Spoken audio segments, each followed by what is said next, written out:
Two Queens and Crystal Things, the podcast where we are on some manifest your life, shift your mind.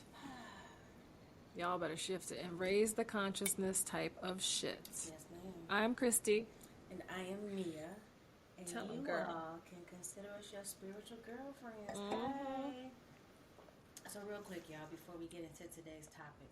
Last week, we did a wonderful interview with an Asterian astrologer Y'all. named Jade Luna.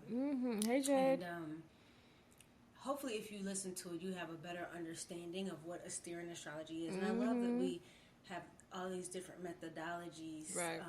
that we get, and people can kind of connect and relate to that works best for them. And it's really interesting because this particular methodology is not in connection. It is not the same as our Western version Right. of astrology. And they actually believe that the Western version of astrology that most of us use is put out by the Catholic Church to trick our minds, y'all. Something I'm just saying, to think about. Hey, I'm just saying that's what the man said. Okay, so Chrissy, what's going on for today? All right, so today we have yet another very special episode, and today we have a special guest. And, there are topics that we've asked you all to share with us that we should talk about on the podcast. And, we don't know everything. This is a journey. Every day is a journey. We're always learning something new. So we wanted to have experts in the field to come on the podcast who are actually living and walking and breathing what we're going to talk about. So again, we just want to have interviews so that you all can see a different perspective. So here's a topic today that we have not discussed in the past. When I think about all that we talk about, especially in mastery of self, that we have not talked about death yet. We really haven't. So what we really wanted to do is have someone come onto the podcast to discuss death. What it means, what a part of the journey it is in our lives, Right. How it affects people. I mean, just all these things. How you prepare for it. What so many different things, right? So, hopefully, this will work it out. So we have our own beliefs around death, and I think it's important to have a different perspective. I really do. And it's death is one of those things that we don't talk about openly, but I mean, as soon as we come into this world, everyone dies. And it's not something that should be feared, and it's something that we should discuss. So I would like to take this time to welcome Malu, who's our very special guest on our podcast today, who is a death doula. Welcome, Malu. Thank you, Woo! Malu. And we appreciate your patience through our Thank technical you. difficulties today. Yes. Yes, hopefully Welcome. Thank you so much for having me. I hope our technical difficulties. Yes, well, great. Say a prayer. First, my name is Malu Kanoa, or Malu. My pronouns are she, her, they, them. And before we begin, I just want to open up with just like a little small intention, prayer, meditation. I don't, people have different names for it. It's like less than a minute. Yes. Yes and yes. All right. If your listeners are listening, well, I'm sure they'll be listening, but I like to just take this moment. You can close your eyes, you can keep them open, you can put your hand on your heart. And I just like to open this space because I think I feel like death is always a sacred conversation, even when it's bad or it's funny or it's, emotional. I always feel like death is a sacred sort of high magic energy. So I'm going to begin. Lovely, thank you.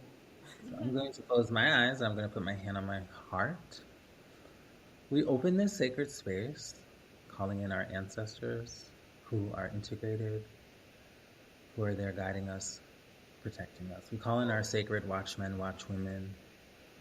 We call in our guardians, our higher selves in all realms, all reality, all existences. We call in spirit, source, God, whatever you call it, that divine force within us. and that divine force that pervades this entire universe. We open this sacred space. We ask that you protect us, that you guide us, that we find clarity here, that we find ideas here, that we find joy, that we find the ability to face the dark and the light. The dark being just a place where we need a little bit more information. We open this space, aho and ashe. Ashe. That was beautiful. Ooh, Thank you. you're gonna bring the sauce, huh? Okay. Okay. So before we get into your story, because I know you got a story on your mother, can you explain to the audience what exactly a death doula is, or to the best of your ability? Because I know this is a very, I say, beautiful and sacred topic. So, Exactly. to the best of the ability using this language, can you tell us what a So death doula is? I'll do my best, and I think the definition will differ from doula to doula. End of life doula, death doula. So it's interchangeable, the word death and end of life. A death doula, in the frame of reference that I see it, is that I think essentially death doulas are the midwives or the companions, or they are the individuals that walk with you, your family member, to those points of transition. Specifically, more traditionally, would be death.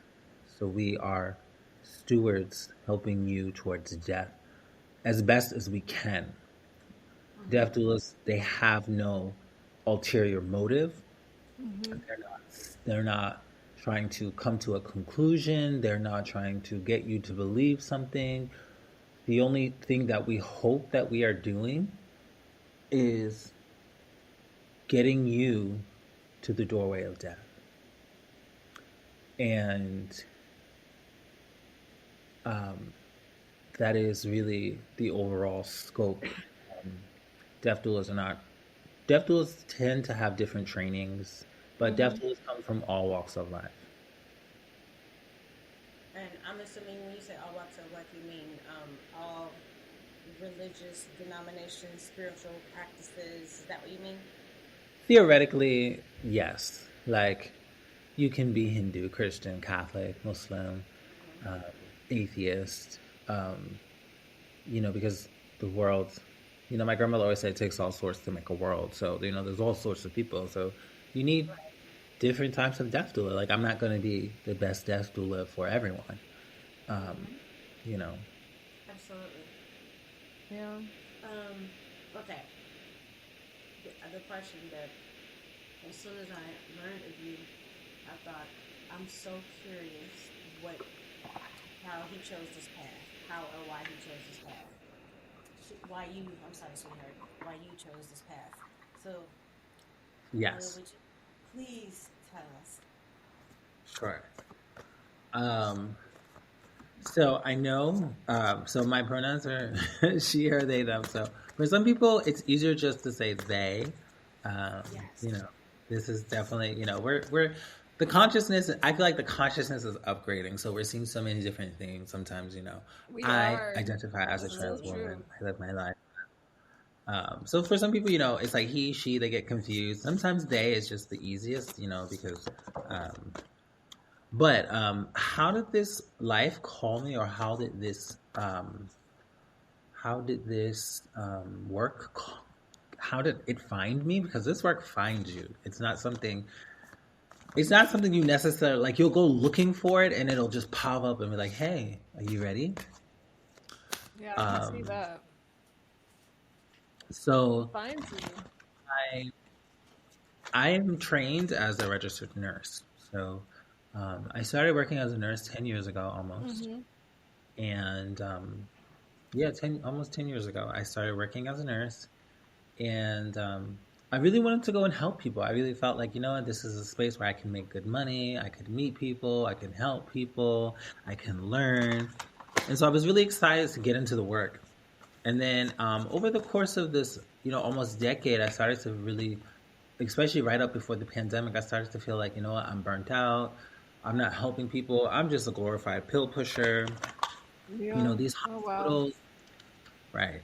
These hospitals, you know, I started to feel like, well, maybe they don't really care. Like, I'm just another body. And yeah, I might make an income depending on the type of hospital I'm at. I might make a decent income better than, you know, say the average person. Um, and so while the money was good at times, it was as if I felt as though I have a higher calling, that I have a deeper purpose and a higher calling in this life. And it just got louder and louder. And when you have a higher calling, it I still hear it because I'm still moving towards serving fully in my highest purpose, at least in this portion of my life. Mm-hmm. Hmm. So I don't know. Um, I preface this by saying I encourage the safe use of psychedelic medicines, or plant medicines, but Yes. I um I had a mushroom ceremony, and I want to say a few days after that mushroom ceremony, I knew that it was time for me to quit my nursing job, and I went to Mexico, um, and I also went to Peru. So at this point, I left my job. I went to Peru. I'm in Machu Picchu. I'm Wow. in Urubamba. I'm down in Iquitos in the forest. I'm in Ecuador. You know, so I'm traveling. You know, I'm engaging in the use of medicines such as ayahuasca, and it's again in a safe Well, manner. yeah. We Mm-hmm. hear you. Yeah. Mm-hmm. You know, I encourage people to do their research before they consume ayahuasca. Go somewhere where you feel safe, where there's support. And so Agreed.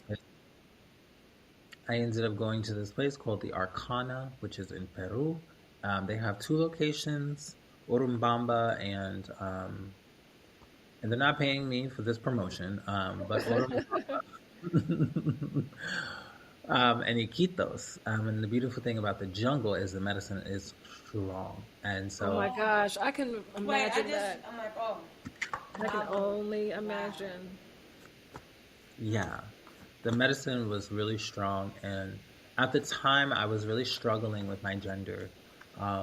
For the longest time in my life, I thought that I was just a gay man. I'm like, oh, I'm gay. I'm here to stay. And it was like if you've ever seen that, like there was like some comedy back in the day, right before we had reels of like social media the way we do now, and there was this guy, and he was pretending to be a Jewish mother. He's like, my son is gay. He's here to stay. So I always felt like that, but I would go out, and I lived in DC, and I'd go out and I'd be places, and I'd just be like, you know what, like I don't feel like I'm gay. Like I just something. It's like waking up every day and feeling like you left the stove on while you're at work. Like internally, it was just Oh like wow. something Yeah. doesn't feel right. Oh, I hate Oh, that feeling. oh, It's like I feel like I can't put my finger on it. Malu, It's like I that's can't a put my great description, actually. It really is. yeah, and so I just kept saying, "What is this? What is this?" And then one day, someone said, "Sir," and it just hit me like a ton of bricks. And then I went into this crisis. I'm like, I'm not trans. I'm not a trans woman. You know. Uh, Mm-hmm. so I thought to myself, like, I'm too old for this. I'm too old to go through this. Like, I've already come out as gay. Like, I don't really don't. This is crazy. I'm too old for this. It just got louder and louder and louder, and I just kept saying, like, I had my own transphobic ideas, like, no, like it's wrong, all this stuff. So, I'm going through this crisis. I'm just 30 at the time, so you're right at the maybe tail endish of the Saturn return. I'm not going to go into that, but for those Yes. who know what a Saturn return is. Um, so I ran off to Peru and I ran off to Ecuador, did ayahuasca, and I had the most beautiful experiences. And in a lot of those experiences, I would go into these sort of mystical deaths where it was like as if I was dying. And I would have a good death and a bad death and a good death and a bad death. Wow. And after I was there for a while, I was there for maybe a couple weeks, I want to say. Um, but yeah, so I ended up, man, it's like, it's just powerful thinking about it. I just made, I just came to closure, or I came to acceptance, I should say, that this is who I am, that I, not, this doesn't take away from cisgendered women or women who, are, I know some people are going to get a little bit upset, like biological women, or what does that mean? Because biology also takes into account a Western framework. Mm-hmm. But just for lack of explanation, or just for simplicity, um, I just, accepted who I was. And so in that moment, I met a girl, and I told her about my experience with death throughout my ceremonies. And she's like, well, I have this friend who's a death doula. I was like, oh, what is that? Because I was like, I really don't want to go back to nursing and just trying to figure out like where I should be. And she's like, well, my friend's a death doula. You should really talk to her. And so I got in touch with her friend. Her name is Mary. Mary has a death doula program called the Anam Cara. And the Anam Cara, I think, comes from an Old Norse. So she's part Hawaiian, part European. Well, European American, or white American. But her program was called the Anam Cara, and I think it stems from Old Norse. And so I went through her program, and it was just the most. It was as if the world began to unfold as the universe. It's almost like you begin to wake up into your existence. Where like before you're living on autopilot. Yeah. And it was like in this moment, like as I started to go through this training, it was as if the layers of existence came alive. Like it's as if everything has an energy. Everything is holding an energy, and I can feel it. And it's like everything is layered, and everything, like, yes, I'm seeing a light, but beyond that light, I'm seeing and I'm feeling. Yes, I'm seeing a person in front of me, like even like, just seeing you guys, seeing both of you on this, on this, on the video. It's like, yes, I see two women, I see hair, I see attractive, beautiful women. But then beyond that, I feel energy. I feel the layers of, when someone smiles, when, if you smile, like I saw you guys smiling and laughing. And so beyond that, I'm feeling this layer of humanity. I'm feeling this layer of existence. And so that's how I came into this work. Woo, that's beautiful. First of all, like Malu, as you were describing what you were experiencing as you were growing into yourself, the energy off of that, I felt my whole body just turn into bubbles. And just kind of feel like that was magnetic. Honestly, Beautiful. So thank you so much for sharing that. How long has it been since you've been practicing? 20 officially, like, I've been practicing since I began. I've been practicing since, like, if we're gonna say unofficially, since I was a child. Because I've been, even though I haven't been there, in terms of physical death, I've been this sort of person as a child that so many people would come to when they were going through a transition. And so I also consider, like, if you're going through a divorce, a breakup, you're moving from one city to another, all of these things that are transitions where there's a death and there's a death and an ending. Yeah. So I've been doing that all my life. I've always been that person where people would just be like, like, I know now that it's emotional dumping, but there was this space. And I think it also links into trauma when you're a child and you have an adult in your life who does not know how to emotionally manage. Yes. And so you learn very quickly how to coddle them. And so there is this sort of emotional incest that happens with adult family members into children. Wow. Right. And so this began this journey where I'm the person that people come to in that crisis, and it has its ups, but it has a deep draw. Is that mine? Right. Sound? I guess I Can you hear that? Yeah. Okay, it just went down a little bit. Do you have something near your mic, maybe? No. Oh, it's better now. Interesting. So yeah, I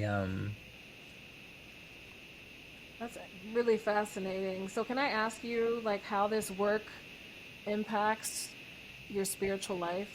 Like has it made you, I'm assuming that because you are a death doula, you've really had to dig deep with a lot of your shit. yeah. Let me try to turn off one thing. But can you repeat the question? No, I was just saying like how has being a death doula impacted your spiritual work? And I would just assume that you've had to really go to dark places of yourself to be able to do this work. I feel like, you know, Ooh. Okay, I think. Malu?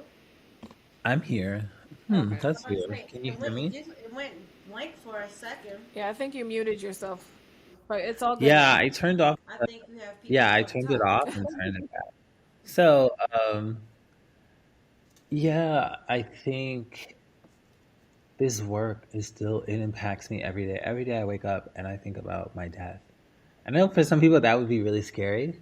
I'm not gonna lie, there are moments where it is scary. It is like, oh my God, I'm gonna die. But it also, being, being, being in this, what's a good word? Being, every day being in relationship with the fact that you're gonna die isn't being in relationship with the fact that you can live and how do you want to live. Yeah. And so I think that this work came to me because, I see this being a death doula is an extension of me as a trans woman, me as a black trans woman, me as a black person, me as someone who is of the diasporic um, ancestry. Um, and this work does push you to dark places, but darkness in terms of that darkness being fertilizer for you to live a life in the light, and it asks you to make deep changes. And I'm still going through transformation. Like, even as we speak, I put in my 2-week notice to a job recently because I know that I can no longer continue to do bedside nursing and follow my heart. And Congratulations. Yeah, congratulations. so thank you. All right. Brantley said, uh, congratulations. He said, that's what I'm talking yeah, about. right. It's like I feel it. So, and so this work, it is a spiritual calling, and it asks you, in some ways, to get honest with who you are, to get honest with your good and your bad, and being a devil is not about being perfect. It's it's about being, or pure. It's about being authentic. It's about showing up even when you don't show up the best, and it's about every day that I wake up. I'm not sure. I'm not sure why my mic. But every day that I wake up and I think about my death, it allows me to ask myself, how do I want to live? Do I want to keep working this job that doesn't serve me? Do I want to keep, I had a patient, and he was in his 80s, late 80s, and I remember asking him, "Oh, what did you do for a living?" He's like, "I was a movie producer." And so I asked him, "Okay, well, if you're a movie producer, did you enjoy it?" And he said, "No." I was like, "Well, then why did you do it?" He's like, "Because I made a lot of money and I had a bunch of kids to feed." Mm-hmm. Ooh. So it was like, "Oh, wow, okay." Um, and so oh, I thought about, and so then I asked him. Now I remember. I asked him. I said, "Well, what would you have done if differently?" And he's like, "Oh, I'm too old to think about that right now. It's too late." And that was right before I left and ran off to Mexico and Peru and Ecuador.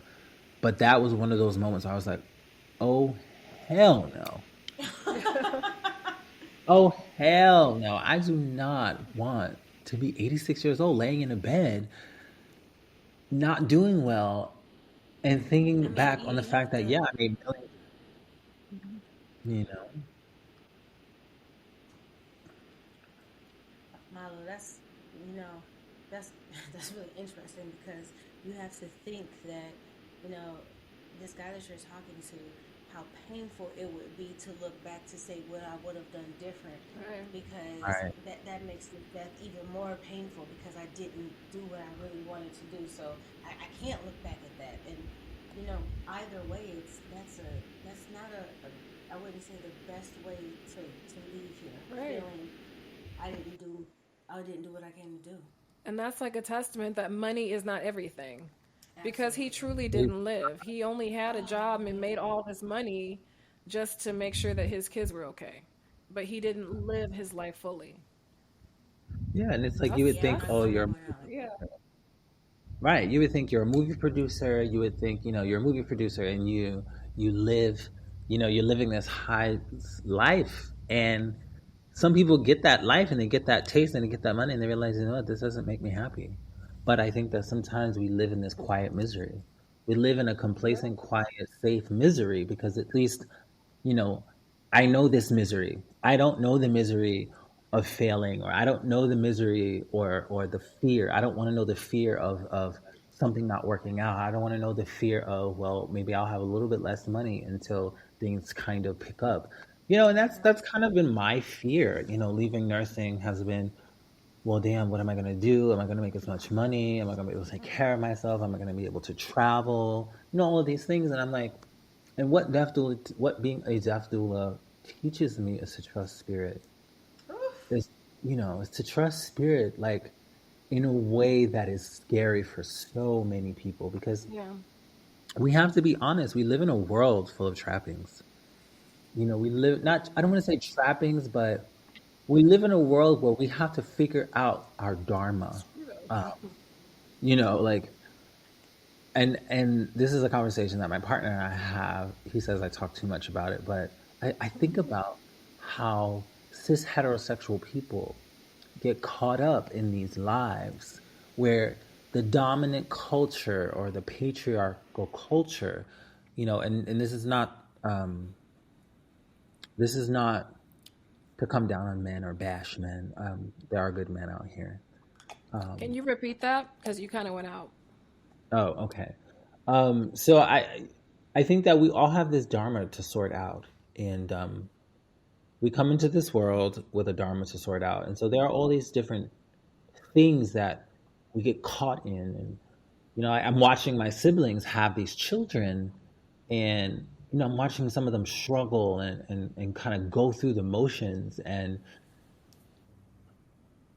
I wonder, if could all live in a space where we felt brave enough to pursue our passions, and we had the tools necessary to Mm-mm. choose. We had the tools necessary to choose. Even if they weren't the best partner, they were a partner better than probably a lot of us have chosen in our lives, because we had the tools. And so maybe less and less of us will be born into this world, to parents who maybe shouldn't have had us, maybe should not have had us. Not to say that it was wrong for them to have us, but they should have been a little bit more thoughtful of, and so essentially being a death doula, this work, death asks you, what do you want for your life? That's what death asks you. And it asks you to go into the shadow. And what is the shadow? It's the fertilizer. The dark is the fertilizer. That's where you bury your seed. Absolutely, we talk about that all the time. Malu, I wanted to hit on something you said just in terms of with our parents. I like to get your opinion on, because this is my belief on our parents, and especially those, because I like the way you said that maybe should have had a little bit more forethought before having children. But I've come to understand that maybe as a part of my story, Mm-hmm. I chose the bio mom that I chose to be able to kind of jumpstart the trauma to learn myself. I feel like so being on the other side of it, I'm grateful for the experience, because I know that I would not be, if one thing changes, it's like a butterfly flaps their wings in the Andes and something happens over here. I mean, it I don't think I would be the same person. So that's kind of how I look at Right. the things that we can't control. I You know, think, like when we came in, mm, this was our deck.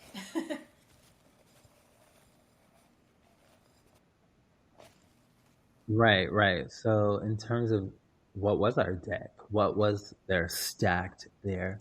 For me, it's multi layered. Hmm. Part of it is spiritual, then part of it is this physical human, like this sort of palpable, like sense, like this thing that we feel, taste, touch, and then there's that spiritual part that's beyond all of the physical stuff. And so, in one instance, yes, we've chosen, in some ways, we've chosen this dharma, or we've come here with a particular dharma. So, as a Buddhist, dharma means Thank you. it's almost like, what is your life blueprint specific to you? Hmm. Hmm. And everyone has a different dharma. In India, the word is sanskar, I think, which comes from Sanskrit. I think that yes, we all come here with a particular sanskar or dharma to carry out. And in some ways, there is this thought that we kind of choose it. Like I don't Yeah. have a father in my life. I am a girl who has and will admit openly that she has daddy issues, you know, and I'm still working through that. I was literally in the car today crying about that as I was listening to a podcast on masculinity. And I was in my car and I just was crying because it was so nice to hear these men be vulnerable.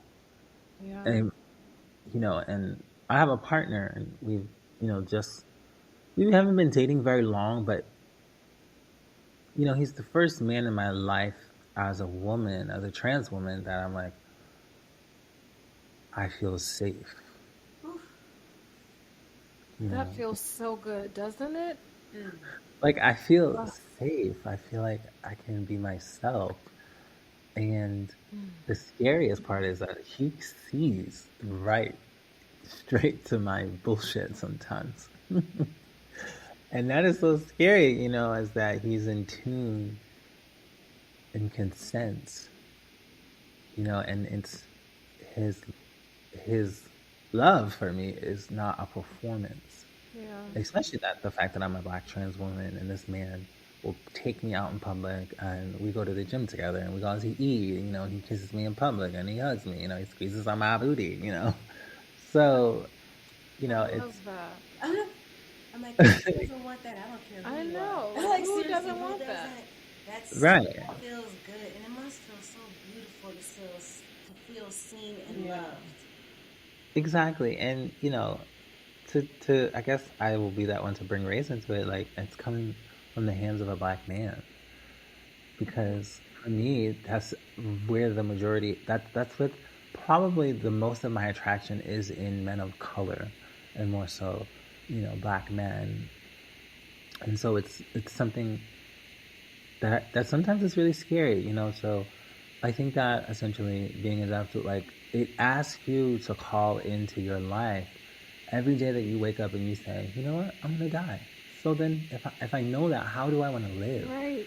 You Right. know, Oh, I do I love want? that. No, but seriously, if you think about it, knowing that there is an end to this gives this life some purpose. Yeah. Because if you think if it just goes on and on and Then on, I, there's yeah. nothing that pushes you to the discovery part of it. So now we know there's a timeline, there's a deadline to this. One way or another, there's an end to this. And we I forget mean, that in our day to day. And I feel yeah, like it makes you live more intentionally, Yes. which I intentionally. think is I love amazing. that, yeah. And if you can really tap into the idea that you're going to die, hold on. So, if you can really tap into the idea that you're going to die, and you can really sit with the weight of that, and don't see it as morbid. I think a lot of American or United States, our culture is very death avoidant. Yeah, I So if we, agree. Agree. Okay, so can I ask you a question? sure, What are your thoughts around death? Thank you. I was just going to ask that. I they really like that. change. They change. Like, Well, currently. um, well, in this moment, in this part of my life, and in the understanding that I have right now, and I hope that as I grow, the understandings deepen and deepen and deepen and expand and flourish. But as a 35-year-old person living in this body, in this form, I think that death is a doorway, a portal. Yeah. I think that is an altar. And Could you I expand on it a bit? Yeah. I want to. That sounds. Can you expand on that? In terms that death of is the an altar? altar Yes, please. That part. because I think every house needs an altar. What is an altar? It's a portal. It's a doorway to spirit. And so for me, there's this sort of idea that floats around that if your house doesn't have, I think I read it in a book. It was by a woman who, I forget what the book was called, but it's like based from Louisiana. I can't remember the name. Like, but it has like hoodoo, maybe some sort of voodoo-esque kind of rituals. And I think she said in it something like, if your house doesn't have an altar, it's not grounded.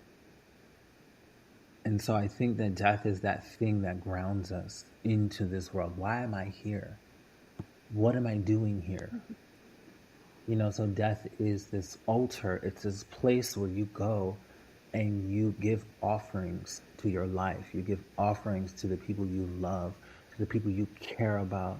You go to the altar to ask for forgiveness. You go to the altar to ask to speak to the ancestors. You go to the altar to ask source, spirit, which is within you. But the altar is that place where you can put things, flowers and intentions. And I have tarot cards on my altar, and I have a glass of water, and I have oracle cards, and I have incense. And it's this place where you go to just connect within. And so I think that death is that altar.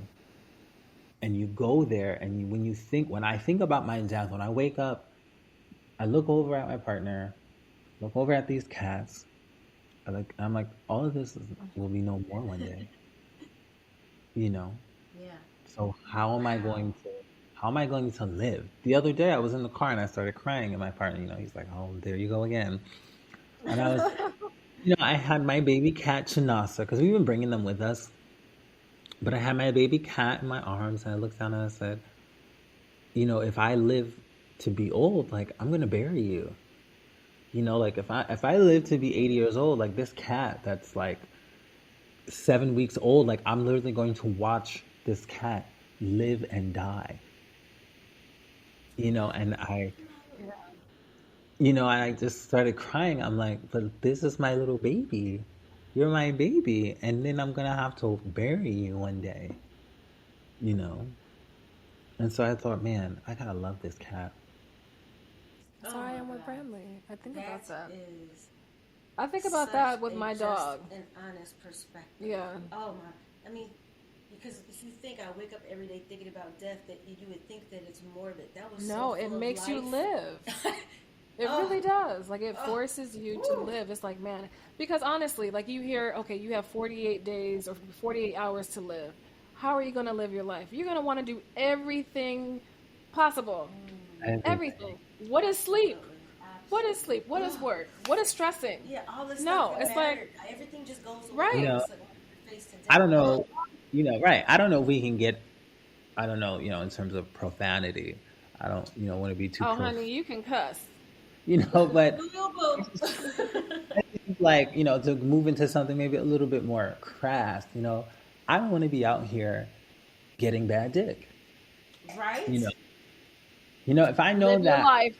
right, I don't want to be having sex at the age of 35. I've gotten to this place in my life. So I'm in an NLP. This is another discussion, but it's a non-exclusive loving partnership. So my partner and I, we love each other, but we are non-exclusive, meaning that we have the option if Wait, we want. Malu, wait, I need the acronym one more time. Non-exclusive NLP, loving partner. Non. non-loving, sorry, uh, NELP, sorry, Okay. non-exclusive loving partnership. Nope. Got it. Okay. No, NELP. So we're in an NELP. However you want to label it, dice it, throw it, mix it, shape it, whatever. We are in a. Some people would say open. Some people would say poly. We just say that even though we spend a lot of time together, we're basically living together. Um, we have the option to connect with other beings, whether it be a man, a woman, a trans man, a trans woman, whatever. If there is a connection there with boundaries, of course, with communication, of course, we have the freedom to connect. And for some people, that just throws them way, way out. All I have to say is on that, leave your ego at the door. You kind If of you have believe, to. right, if you believe that you own someone, if you believe that it's someone's job to make you happy, and as Bell Hooks said, Toni Morrison, Alice Walker, all the greatest black female writers, I think one thing that they embodied is that your happiness is your responsibility. It really is. Can you say that again, please? Thank you. Your happiness is your responsibility. Okay, your peace, your Yes. happiness, that's your responsibility. Your partner is only Live there good. to help you, to show you your light and your dark. Your partner, in some ways, is there to kind of trigger you a little bit to kind of change and to be and step into your purpose and your passion. Yeah. Hope, you know, if that's your dharma. Um, so anyway, when I began to think about death over this last year, I began to have better sex because no longer was I allowed what I don't, for instance, as a trans woman, so often I come in contact with men who are living in the shadows. Uh huh. So all the work that I've done to love myself, to feel like a woman in this body, and to feel confident in my curves, in my hair, in my lips, in my mind, in my career, all these things that I've done to get here, being able to travel, all of these things, and then for men who are still um, not living in their truth, you could say DL, on the low, discreet, Hmm. whatever. When I thought about death, I said, no, I don't want to keep going out here and experiencing pleasure that is truly rooted in shame, that's rooted in something Oh, taboo, that's rooted in, You know um, what? I'm not mad. You got a point. Yes. absolutely. you know, like, Yes. and even I think for women in general, like, how many women are faking orgasms? How many women are not experiencing? There was a research study that said that on the first experience that a woman has, like if it's a man and a woman, if they have sex, 6% of the time does that woman experience orgasm. But 63 or 5% of the time, if it's a woman to woman first time sexual experience, she experiences orgasm. So Wow. that's saying something. That's Interesting. saying something. And so I thought to myself, I don't want to keep going out here having sex that I do not enjoy having intimacy.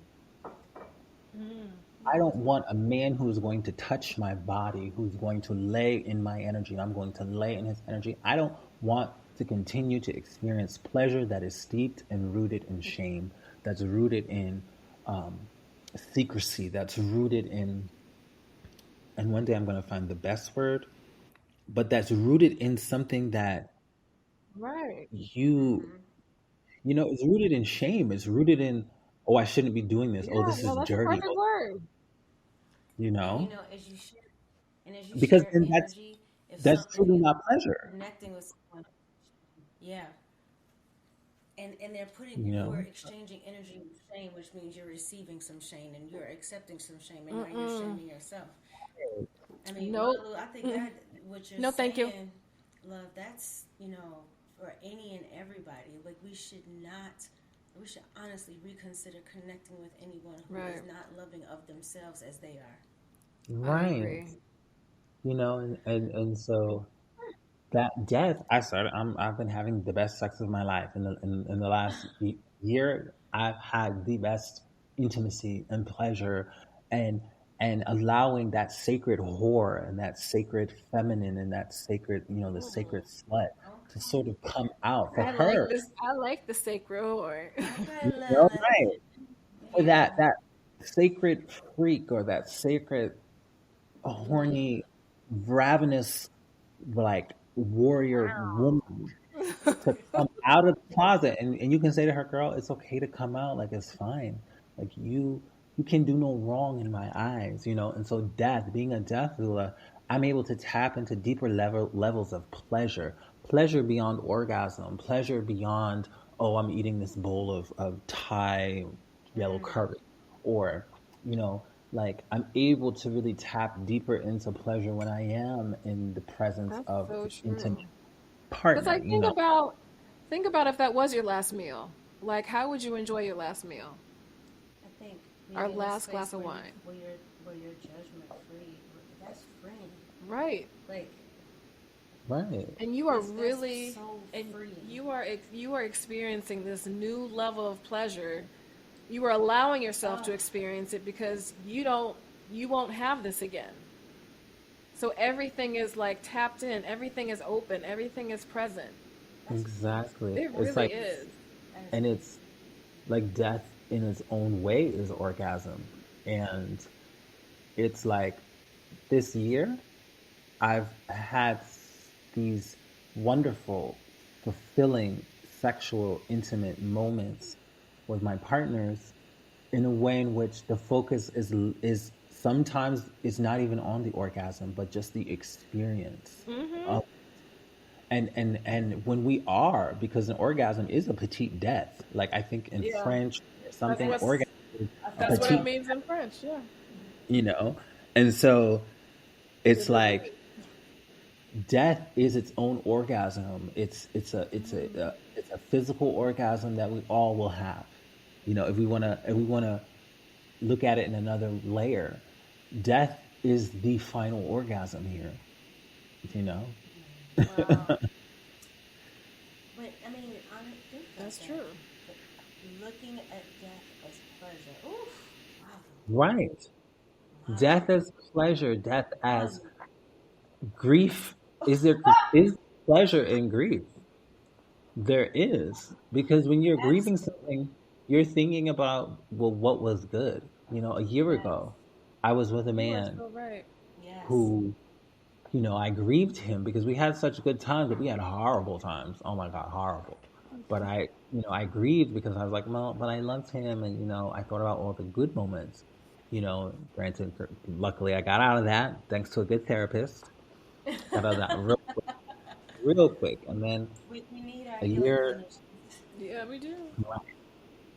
like, and I'm all for it. Like, have it all, have the clinical and the spiritual. Absolutely. God created these people who are clinicians, and God created these people who are spiritual. Both are Yes. necessary. Um. So, yeah. Oh wow. I'm telling you, just the idea of, this death orgasm. I'm gonna start calling it. This is death orgasm. You can have that, Malu. Would you mind sharing your one of your more interesting experiences with your client and helping them transition? Yeah, that's a good one. Hmm. Let's see. I think because I've had more clients in terms of just life transitions that are like those petite deaths, like loss of a job, a new job, moving to a new city, breakup, divorce. Um, so I but in terms of the physical death, I think only because I do have to honor the sacredness and there's its own sort of HIPAA, but um, if you know what HIPAA is, it's just like Yep. privacy. Yes, yes, we know. So in this instance, like I've had, I think the most interesting is when it's your first time, like going in and you don't know what to do. And it's your first time, you finished your training as a doula, as a death doula, end of life doula, and you show up and that person, is within those sort of last days or last hours. Um, and for me, I think what's interesting is I always feel like everything gets kind of thick and heavy. And and I feel like when the person does pass, I always feel like I can kind of feel it. Like I can always kind of I always can kind of sense when or about when, like I can always kind of just feel like them I'm probably gonna leave here and they're probably gonna die. They're probably gonna transition overnight, or you know what? I probably have a couple more days with this person. You know, um, I've had one where there was a woman, and her daughter had just been at it for all their entire lives, and they were, you know, the two of them just did not have the best relationship, and so, um, but that there was a day that she said to me, because I was in the home with her, and I don't remember where her daughter was at the time, but she said, "Call my daughter and tell her that we're going home." And I said, "You are home." And it was the first time that she was calm because before that, her and the daughter they were at each other's throats. Just, just, it was just like and as a deaf doula, like it's not my job to be a referee. Like I'm not a referee. I'm not here to tell people, "Oh, love your mom," or "Oh, do this," because some people's parents have been abusive. Yeah, You you know, don't know the full some people's story. Yeah. Yeah. you right, and oh, you need to forgive your mom because she's dying. No, it's no one's job. I've had another client where she felt bad that she was happy that her father was dying. And it wasn't my job. I just said, well. And so as we began to sit with it, I think that she started to feel less guilty that her father was dying. Um, you know, um, as a deaf doula, it's never your job to make anyone believe anything or come to any conclusion. You are literally there to hold space, meaning you are there to hear that person, to affirm that person, um, and to provide whatever level of comfort that within reason that they may need. Um, so yeah. So, I just have a quick question. Do you have any tools that you use to help guide these people over? Like, do you use like ocean drums or triangles or sound bowls, Um, chimes? Sometimes I ask the client like what they like or their family, things that they liked. Sometimes it'll be, I have a ukulele and I have a guitar, so sometimes I'll bring that. I have two singing bowls, so sometimes it's a singing bowl. It's case by case. Like every one is unique. Some people, it's scented oils and massage, a wet washcloth. Because again, as a death doula, like we don't prescribe medications, we don't give medications. We'll help with like, just kind of like light, like just light work, in terms of caring for the person as they are passing any bodily fluids and stuff like that, just cleaning and turning. Um, but so the tools are different, and every death doula will be different. Um, it can be music, it can be humming, it can be chanting, it can be reading the Bible to the patient, or sorry, to the client. It could be, reading their particular book to them, like maybe they, read the Bhagavad Gita, or they read the Upanishads, or they read the Torah, or, you know, I, especially during the moments when the person is kind of like no longer coherent and they're sort of in that um, place where they're taking those last, their breathing is intensifying in terms of like, you know, the chain stokes, as you can call it.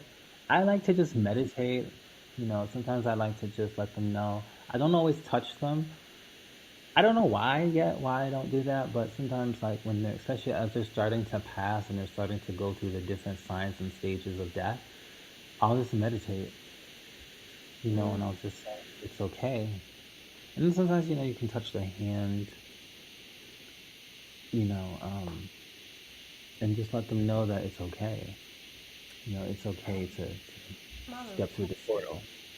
do I'm curious, how are who's hiring a death doula? Is it the family of the person who's passing, or is this something that somebody puts in their will and says, "I want, I want some spiritual help being escorted to the other side"? Like, who is the client?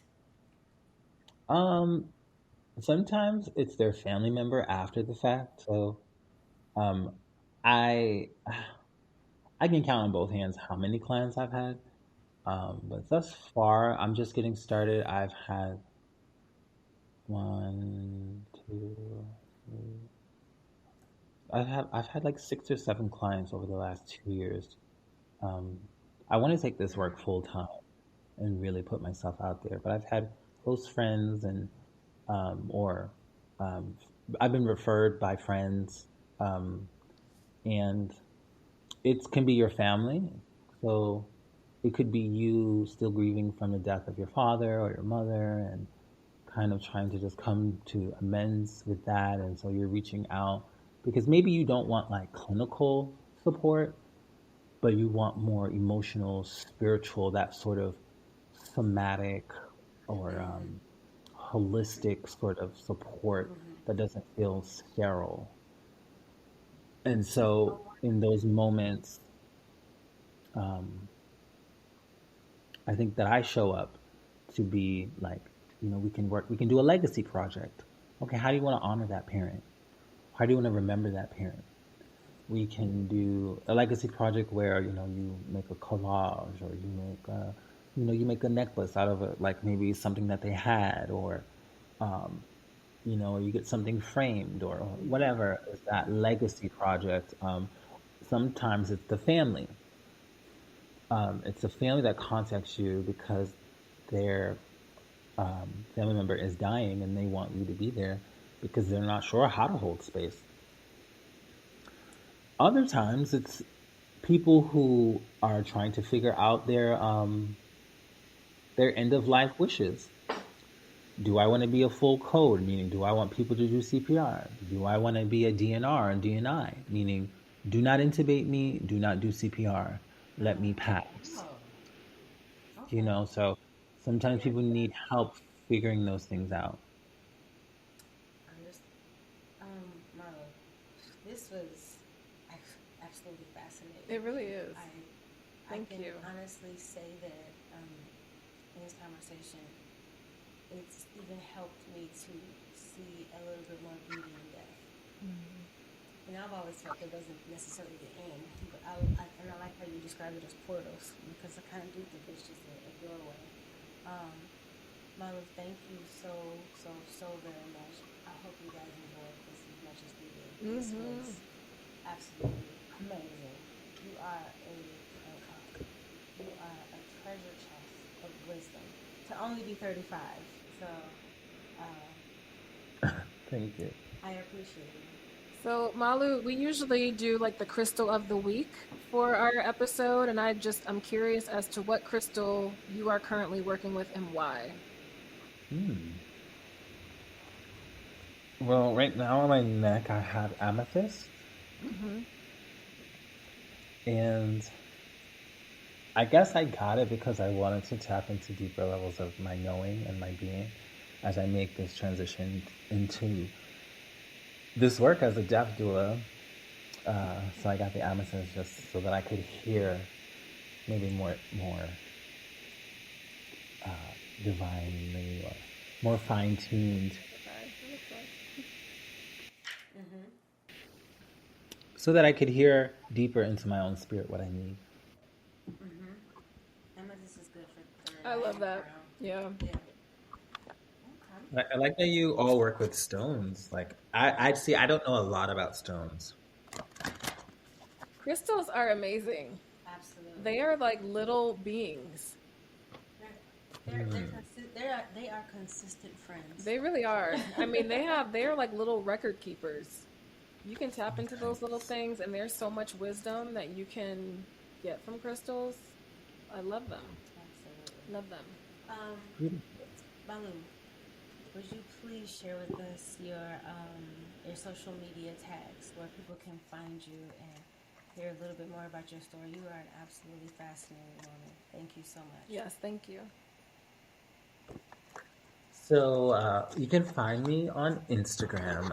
It's primarily where I'm at these days. Instagram, that's kind of where I feel like I connect with so many people. So it is Malu, M as in Mary, ALU _ the Death Doula. Or wait, let me look because sometimes I forget.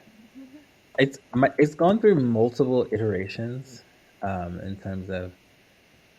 So yes, it's at Malu, MALU _ the Death Doula, all one word. So at Malu _ the Death Doula. You'll find me there. My page is just a quilt of the things that I love and enjoy. Nice. Thank you. Thank you so much. I'm following. Malu, Yes, please. I want to thank you both. I want to thank you both for reaching out and hearing my story, and I look forward to just connecting with you all again and seeing your journey, your path, and your medicine. Yes, absolutely. Thank you. Thank I you. received that. Yeah. So thank you guys. This has been I mean, yes, I'm enlightened. Yeah, I really I feel like I've learned so much. I appreciate that. Yeah. Oh wow. So Thank you all for you listening. guys know where to find us. Follow us on IG. Yep. Two Queens Crystal Things, and we love you. Light, peace, love, And soul. Bye.